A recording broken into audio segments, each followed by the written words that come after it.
దేనికైనా ఓ లిమిట్ అనేది ఉంటుంది. డబ్బు విషయంలో అయితే చాలా లిమిట్స్ ఉంటాయి.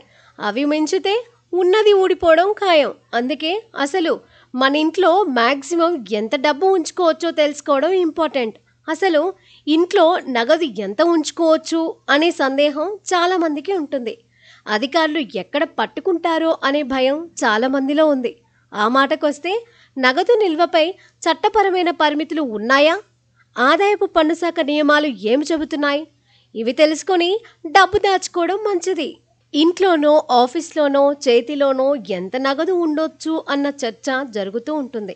అమ్మో, ఇంట్లో ఎక్కువగా డబ్బు పెట్టుకుంటే ఐటీ రైట్స్ వస్తాయి అన్న భయం చాలా మందిలో ఉంది.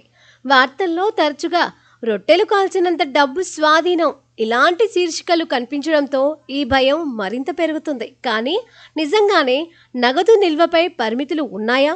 చట్టం ఏం చెబుతుంది? నిజానికి భారతదేశంలో నగదు నిల్వపై ఎటువంటి చట్టపరమైన పరిమితులు లేవు. మీరు ఎంత డబ్బునైనా ఇంట్లోనో ఆఫీస్లోనో చేతిలోనో ఉంచుకోవచ్చు. దీనిపై ఎలాంటి నియంత్రణలు నిబంధనలు లేవు. ఆదాయ పన్ను శాఖ కూడా ఇంతే నగదు ఉంచుకోవాలి అని ఎక్కడా నిర్వచించలేదు. మరి ఐటీ అధికారులు డబ్బు ఎందుకు స్వాధీనం చేసుకుంటారు? ఇక్కడే అసలు విషయం ఉంది. డబ్బు ఎంత ఉంది అన్నది కాదు, ఆ డబ్బు ఎక్కడి నుంచి వచ్చింది అన్నదే కీలకం. మీ దగ్గర ఉన్న ప్రతి పైసాకు సరైన ఆధారం ఉండాలి. జీతంగా సంపాదించినదా, ఆస్తి అమ్మిందా, వ్యాపారం ద్వారా వచ్చిందా, ఇలా డబ్బు వచ్చిన మార్గం చట్టబద్ధమైనదై ఉండాలి.